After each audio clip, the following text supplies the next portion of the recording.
அனைவருக்கும் இனிய காலை வணக்கம். நாம் இப்போது தமிழரின் கப்பற்கலை அந்த பாடத்தில் உள்ள குருவினா, சிறுவினா, சிந்தனை வினா அதான் பார்க்க போகிறோம். சரியாம்மா?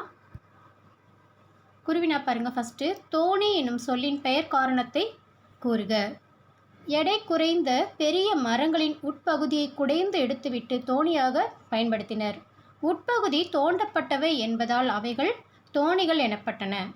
எடை குறைந்த பெரிய மரங்களோட உட்பகுதியை குடைந்து எடுத்துட்டாங்கன்னா நடுவில் எப்படி இருக்கும், அது ஹாலோவாக இருக்கும் இல்லையா, அதை எப்படி என்ன பண்ணாங்களா, தோணியாக பயன்படுத்தினாங்க. அந்த உட்பகுதி தோண்டப்பட்டவை, அதனால தான் அவை தோணிகள் என்று அழைக்கப்பட்டன. அதோட பெயர் காரணம் அதுதான். புரியுதாம்மா? எடை குறைந்த பெரிய மரங்களின் உட்பகுதியை குடைந்து எடுத்துவிட்டு தோணியாக பயன்படுத்தினர். உட்பகுதி தோண்டப்பட்டவை என்பதால் அவைகள் தோணிகள் எனப்பட்டன. ரெண்டாவது கொஸ்டின் பாருங்கள். கப்பல் கட்டும்போது மரப்பலகைகளுக்கு இடையே தேங்காய் நார் அல்லது பஞ்சு வைப்பதன் நோக்கம் என்ன? கப்பல் கட்டும்போது மரப்பலகைகளுக்கு இடையே என்ன வைப்பாங்களாம்? தேங்காய் நார் அல்லது பஞ்சு வைத்து நன்றாக இறுக்கி ஆணிகளை அரைந்தனர். சுண்ணாம்பையும் சணலையும் கலந்து அரைத்து அதனுடன் எண்ணெய் கலந்து கப்பலின் அடிப்பகுதியில் பூசினர். இதனால் கப்பல்கள் பழுதடையாமல் நெடுங்காலம் உழைத்தன. ரெண்டு மரப்பலகைகளை ஒன்றோட ஒன்று இணைக்கும் போது ரெண்டு உராய்வாகாமல் இருக்கிறதுக்கு என்ன செஞ்சாங்களா? தேங்காய் நார் அல்லது பஞ்சு வச்சு ஆணி வைத்து அரைந்தாங்க.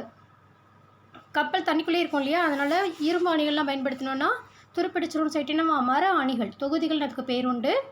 அந்த மர ஆணிகளை பயன்படுத்தி தான் அவங்க என்ன பண்ணாங்க? கப்பல் கட்டினாங்க.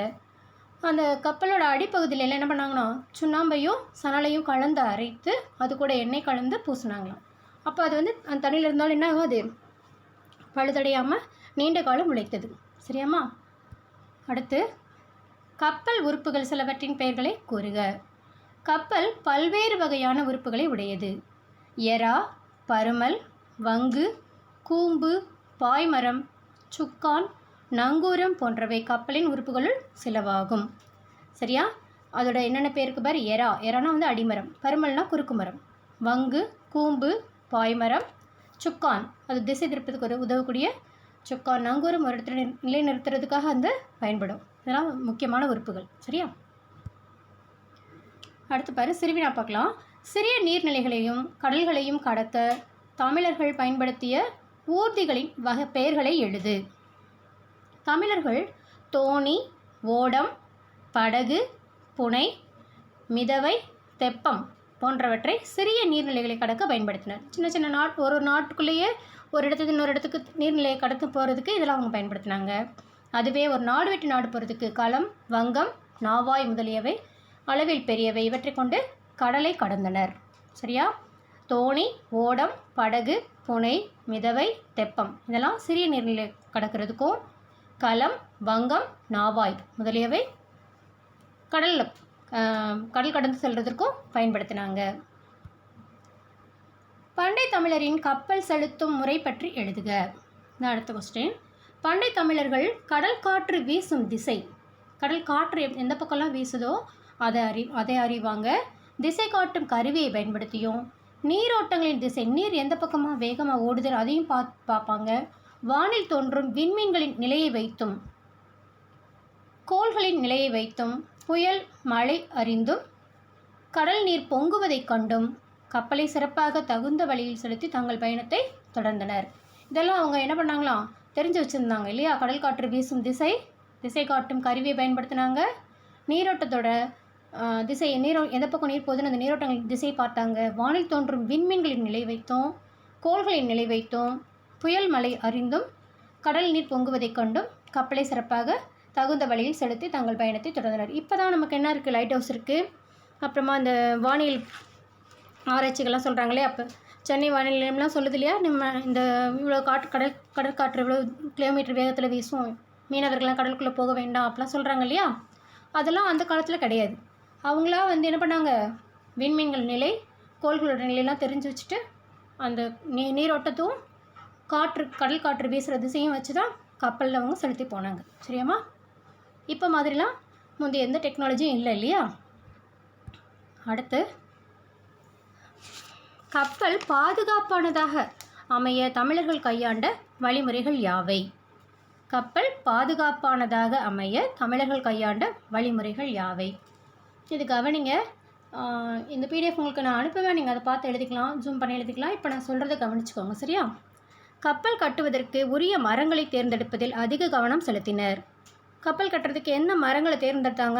அந்த மரம் எப்படிப்பட்டதாக இருக்கணுமா? தண்ணீரால் பாதிக்கப்படாத மரங்களையே பயன்படுத்தினர். 2வது பாயிண்ட் அதான், சரியா? தண்ணீரால் பாதிக்கப்படாத மரங்களையே பயன்படுத்தினர். நீர்மட்ட வைப்பிற்கு வேம்பு, இழுப்பை, புன்னை, நாவல் போன்ற மரங்களை பயன்படுத்தினர். கப்பல் எப்பயுமே தண்ணீர் தொட்டி மாதிரி ஒன்று இருக்கும் இல்லையா? அந்த தண்ணீர் தொட்டி நீர்மட்ட வைப்பு அப்படின்னா அதான். அந்த தண்ணி தொட்டிக்கு எந்த மரங்களை பயன்படுத்தினாங்களாம்? வேம்பு, இழுப்பை, புன்னை, நாவல் போன்ற மரங்களை பயன்படுத்தினர். மரத்தின் நிறங்களை கொண்டு அதன் தன்மையை அறிந்தனர். நான் அந்த லெசன்லேயே சொன்னேன் இல்லையா? ஒரு மரத்தை கட் பண்ணாங்கன்னா அது உள்ளே கலர் கலராக இருக்கும் இல்லையா? அதாவது பியூர் ஒயிட்டாக இருக்கலாம், சாண்டல் கலரில் இருக்கலாம், ஒரு மாதிரி ப்ரௌன் கலராக இருக்கலாம்.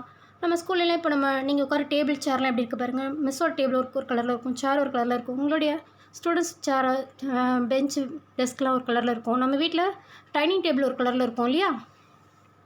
அது மாதிரி மரங்களோட நிறத்தை கொண்டு தான் அதோடைய தன்மை அறிந்தாங்க. அந்த நிறத்தை பார்த்தாலே இது கப்பல் செய்ய பயன்படும் அப்படின்னு அவங்கள தெரிஞ்சுருந்தாங்க. அந்த அனுபவ அறிவு அவங்களுக்கு நிறைய இருந்தது, சரியா? மரங்களையும் பலகைகளையும் ஒன்றோடு ஒன்று இணைக்கும் போது தேங்காய் நார் அல்லது பஞ்சினை அவற்றின் இடையே வைத்து ஆணியால் அரைந்தனர். சுண்ணாம்பையும் சணலையும் கலந்து அரைத்து அதனுடன் எண்ணெய் கலந்து கப்பலின் அடிப்பகுதியில் பூசினர். இரும்பு ஆணிகள் துருப்பிடித்துவிடும் என்பதால் மரத்தால் ஆன ஆணிகளை பயன்படுத்தினர். அதுக்கு தான் தொகுதிகள்னு அதோட பேர், சரி? அது ஒன் வேர்டில் ஒன்றுக்கு வரும். இவ்வாறு கப்பல் பாதுகாப்பாக தமிழர்களால் அமைக்கப்பட்டது. இந்த கொஸ்டின் புரியுதா உங்களுக்கு? கப்பல் கட்டுவதற்கு உரிய மரங்களை தேர்ந்தெடுத்தாங்க, தண்ணீரில் பாதிக்கப்படாத மரங்களை தேர்ந்தெடுத்தாங்க, நீர்மட்ட வைப்பிற்கு வேம்புனானது வேப்ப மரம், இழுப்பை மரம், புன்னை மரம், நாவல் மரம் போன்ற மரங்களை தான் பயன்படுத்தினாங்க. மரத்தோட நிறங்களை கொண்டு அதன் தன்மையை அறிந்தாங்க. அடுத்து மரங்களையும் பலகைகளையும் ஒன்றோடு ஒன்று இணைக்கும் போது தேங்காய் நார் அல்லது பஞ்சினை அவற்றின் இடையே வைத்து ஆணியால் அரைந்தனர்.